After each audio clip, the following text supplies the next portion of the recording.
Hi guys, Kaiser here, and welcome back to Iron Kaiser Gaming. Today we're taking a look at the brand new Portuguese, and if you missed my video on the most recent AoE 2 update, the Portuguese have been pretty significantly buffed in the early game. See, the Portuguese ranked at the bottom of most players' tier lists, even though they've got a pretty strong late game, because their early game was considered generic at best, and they oftentimes got blown up and died before they could get to their strong late game.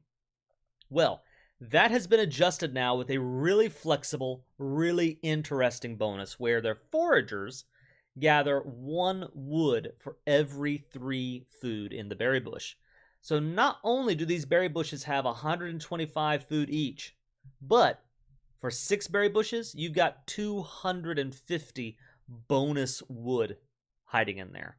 It's a really nice bonus, both because it's a nice reference to the Portuguese cork industry, which apparently they're pretty famous for, but also because, again, it gives them a lot of flexibility. It helps with a lot of strategies, whether you're talking different kinds of rushes or straight booming. Wood is a resource that is very valuable in the early game, and the Portuguese can use it in a lot of different ways. And one way that I've found is with a scout rush. I discovered a video from a player named Gurezo AoE, and I'm going to link that video below, where he suggests a 17 pop scout rush. Now that is speed.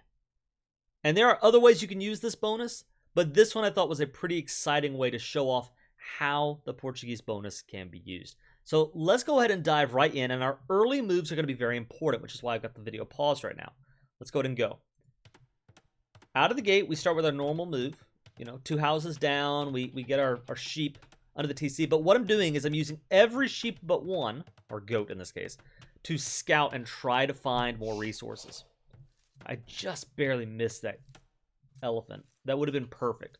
As soon as I find a boar or an elephant, my goal is going to be to bring that under the town center as quickly as possible. And I'm realizing, I'm actually learning through this Portuguese play that getting the boar as quickly as possible is critical to fast scout play. But you want to start with your first 6 villagers working on food under the TC. Here we go. As soon as I see this elephant, I send a vill to go lure it down. So in this case, I'm going to work on 2 sheep and then get the elephant in. With your 7th villager, you don't send them to wood like normal. Instead, you're going to throw down a mill. And you're going to take your next 6 villagers and you're going to put them on berries. Because not only are they generating food for you, but for every... again, if I've got 6 villagers on berries, that means functionally I've got 2 villagers on wood. So a little bit of A and a little bit of B at the same time. It's pretty great. My opponent in the blue, Santa 123. How appropriate, by the way, for the Christmas season. I've got Santa 123 here in the blue, playing as the Magyar. So another civilization that's also very good at scout rushing. We'll see whether they do that, but that could make for an interesting contrast.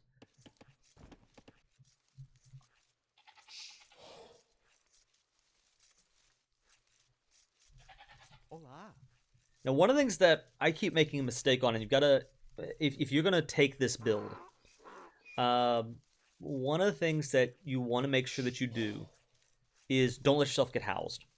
Make sure to grab one of these vills off of berries. In this case, I've got, who is that? The 5th villager for berries. And I threw 1 house down. Only 1. You are going to be very tight on wood for a while. So, there we go. Now, I've got 6 on berries at this point. The next 4 villagers need to be on food.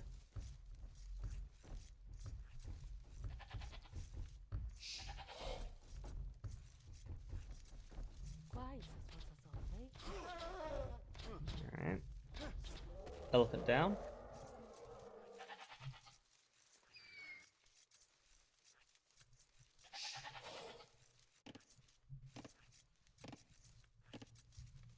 My opponent also working on, in this case, the first boar.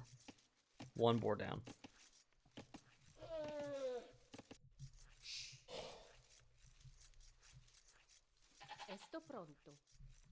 And once we hit our 16th villager... now here we go. This is important. This is very important. Let me slow motion this. When you get down to your last vill, so you've got 15 vills on the field, and you're going to put out that 16th vill. Around about the time that that 16th vill is queued, you need to take 2 villagers off of the boar and throw down a lumber camp. This is critical because you need that lumber camp up in order to take up to the next stage. And if you're slow on getting the camp up, well, then you're going to slow down your scout rush speed. Okay.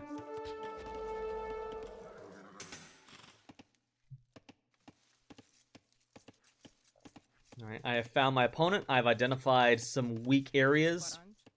Lumber camp. Mill.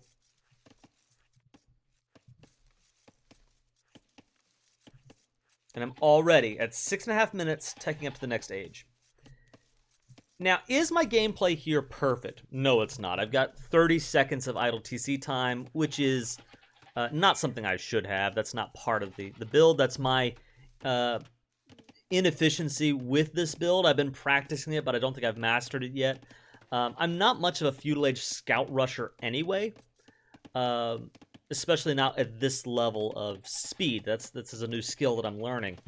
But I think it's maybe useful to show off this build, maybe with that certain degree of inefficiency, just because it shows you how strong it is regardless, and how there's room for even more improvement if you take the time to really master the build. And so again, I'm going to have that video from Grezzo AoE in the description below, and I encourage you to check it out and see just how precise the build can be. We got to get our barracks up, and I'm a little slow in getting the barracks up, I think. I should have popped that a little faster, but you throw down 1 house and a barracks while you're taking up. Make sure that you don't let yourself get housed. I've done it too many times. All right, so as soon as... Now, you'll notice I've got almost enough wood. Come on, guys. Bring it in, bring it in. And I see Santa's scout cav here, which has me a little bit worried. Here we go. Stable coming up. All right. And one of the nice things, too, about this build is... I'm in the feudal age. I don't need to worry about farms for a while because I have so much sheep or goats remaining, right? So I have a little bit of flexibility and leeway when it comes to... I've got some time before I have to worry about farms. Now, you do have to recognize you are on a clock. This bonus won't last forever, the wood bonus with the bushes. So you're going to have to rebalance your economy after the initial scout rush. You sort of have to figure out what is the game plan. Do you go all in on scouts? Do you make a switch over to an archer push? Do you just try to get into the castle edge and get knights out? What is your game plan? All right, I'm moving forward with 3 scouts. So I got my starting scout and 2 more that I've popped out. At this point, before the attack hits, both players are at 21 vills.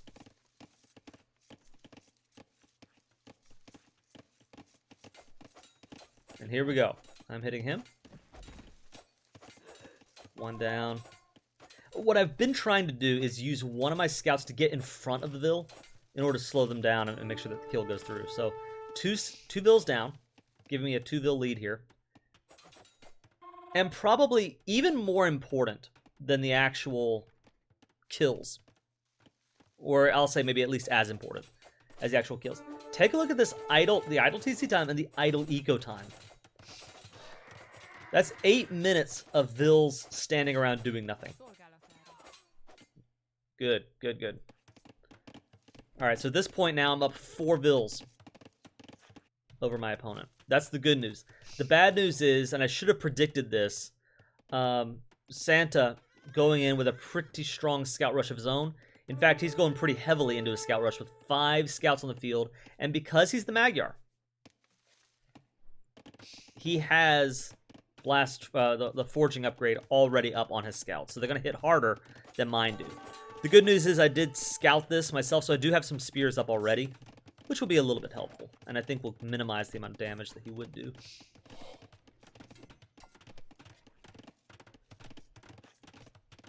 Now this is where, and again, this is where there's room for improvement with my macro, my understanding of the strategy.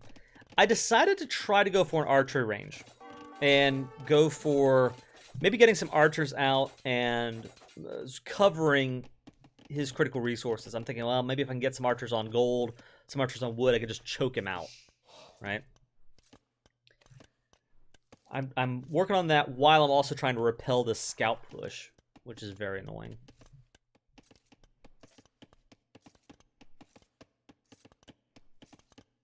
And he sees it, and he recognizes, and he's right about this. 5 scouts will beat 1 spearman. If you see that, especially if you got the blast furnace upgrade, and I don't. He does, I don't. Go ahead, take that fight. He's pushed me off gold temporarily. Good for him. So he's actually almost evened up the eco KD. So I still have a 1 vil advantage over him. Oh, and look at that. He's equaled out the idle eco time. So as strong as my own scout push has been, and I think it did a very good job of showing just how powerful and how quick the Portuguese scout rush can be. On the flip side, this video is also showing maybe some negatives as far as probably not getting enough spears out. I could afford to put a couple more spears over here and then a couple more over here and just neutralize this scout rush. Or I could have committed much more strongly to small walling.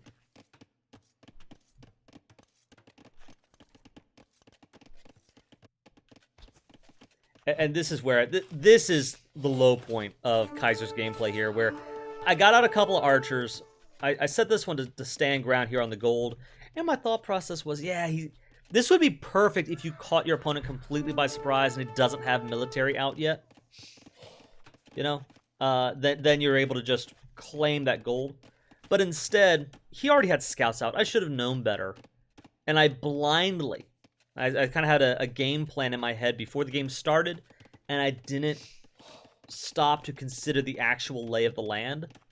I just unthinkingly popped out archers. Well, the one archer just gets eaten up by the scouts. The other one just walks into the town center.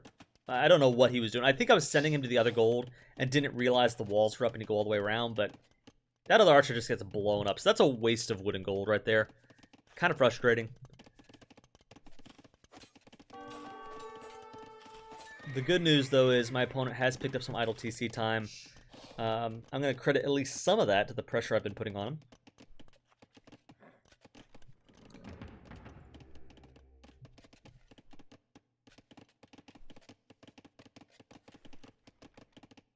And one of the things that I have learned playing AoE is that, at least early on, just food is the slowest resource to gather.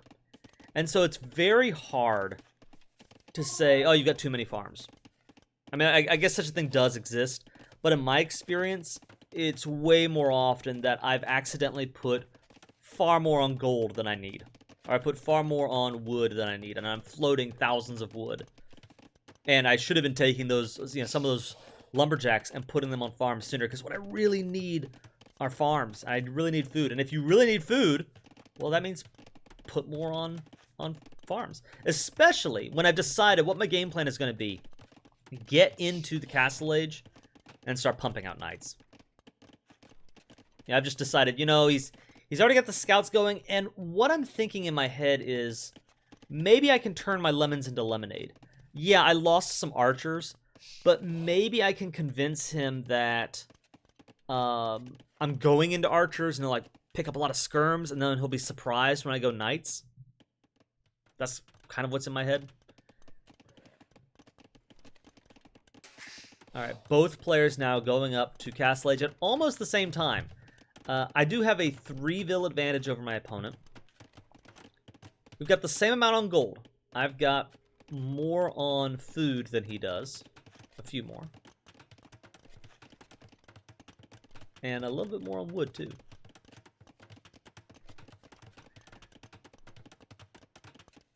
And this is going to be big too. I have gone ahead and put 4 on stone.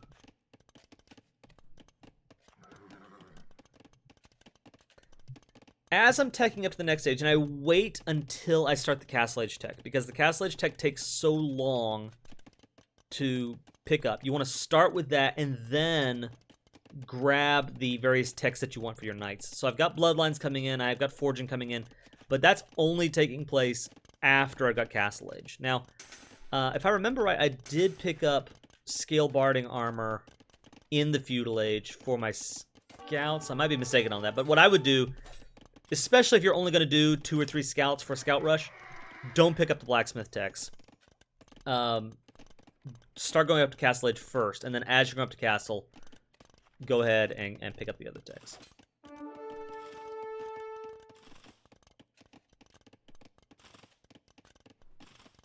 Now Santa hits Castle Age, and then I'll be right behind him. Boom. Upgrade for Santa. And right away, he's got double stables just like I do. Double stables, 4 knights queued.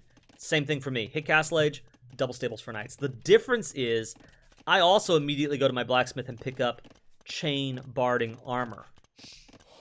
He does not go to the blacksmith as the Magyar, but because he's the Magyar, he gets the attack upgrade for free. He's got iron casting coming in.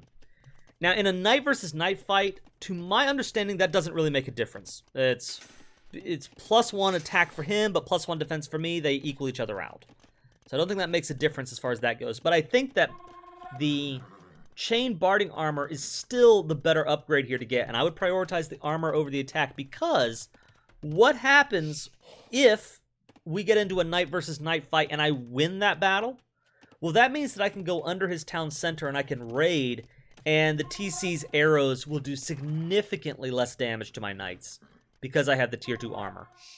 And the attack upgrades, I guess they'll help a little bit when it comes to, you know, wiping out villagers, but it's not really that big a difference. If you're on the villager, you're probably already winning that fight. And here we go. This is the big battle right here. We've got 6 knights for him. We've got 6 knights for me. Again, it should be a one-on-one fight. The hill's going to be important. We want the hill advantage. And it's also important, while this is going on, I have my stables hotkeyed, and I'm continually producing more knights. The key is going to be to continue to produce as the battle is going on.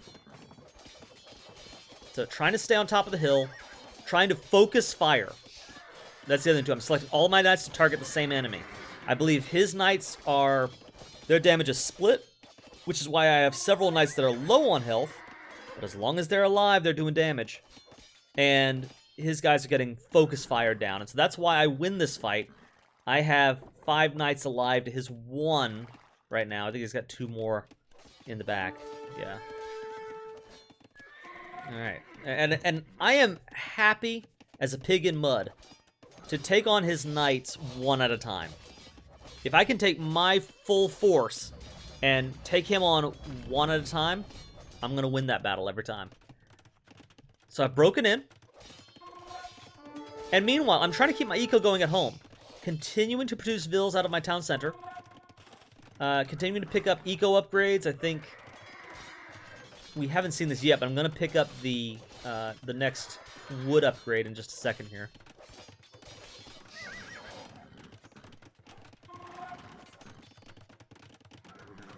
Yeah, more knights coming in. Just keep the knights streaming in. Momentum is key. I've made this mistake before where I've gotten 6 knights and it's, oh, okay, that's good. I got 6 knights. I'm done. I'll stop producing. I'll focus on other things. No. Keep the momentum and the pressure going. Yeah, here we go. So I'm picking up the bow saw upgrade. Continuing to grab ecotechs.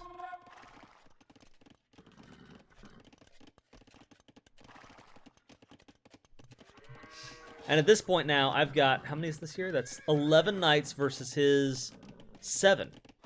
So he cannot take me on in a straight fight. And his eco is in the crosshairs. More knights streaming in. I just so happen to grab 2 spearmen and move them forward. At the same time, he starts producing spearmen, so I'm pretty happy with that. And you'll see that the vills that I had on stone got me enough stone for a castle. So I'm taking my lumberjacks and moving forward to drop a castle. I am trying... Oh, this was a great moment here.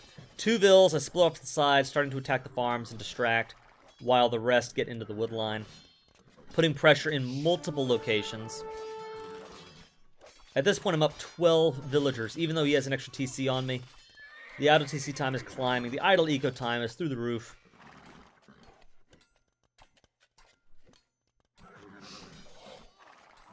More vills go down. At this point, if I lose every villager that I have here in this forward castle attempt, I still have a 10 vill eco lead over him. I'm pulling the knights back to defend for the castle just in case. I want to keep them alive. But before... He sees the castle and he says, okay, this is it, GG, and calls it. And that right there, ladies and gentlemen, is the power of the new Portuguese. This forage bonus is amazing. You don't have to play it in the kind of wild, crazy build that I did here. You can play it in a traditional way. You can go with a fast castle. You can use this bonus just to help you get up into your late game faster. You can play it in the normal way and you just wind up with an extra 250 wood that you can use for whatever you want. There are going to be builds out there that give you better archer rushes as the Portuguese. There are better scout rushes as the Portuguese. I've also seen, men-at-arms rushes or drushes that will take advantage of this bonus. I've also seen several people put online 18 pop scout rushes that I think give your eco a little bit more flexibility. It won't hit quite as fast, but it does have a little more flexibility in the eco. And it won't feel quite as I want to say precise, or you won't be quite as on the wire. I think with an extra vill on the field, that'll help your eco out some too. I know my buddy Jimmy James has a video. I'll go ahead and put his video in the description as well. But you've got a lot of options with the Portuguese. This is only one way to play them, but it is a pretty exciting way to play them that shows off just how strong this bonus can be for an early an early military pressure strategy. Just pretty neat. So I hope you guys enjoyed this. Leave a comment below as to what do you think about this bonus and what do you think is the best way to play the Portuguese now. How would you like to see him played? You want to see him played in that kind of drush, men-at-arms rush way, archer rush, scout rush, fast castle? What is your game plan with the Portuguese? Let me know in the comments below. If you liked the video, please go ahead and like it. If you like what I put out, please go ahead and subscribe to the channel. I really appreciate everyone that does. Thank you so much. But for now, this is the Iron Kaiser signing off.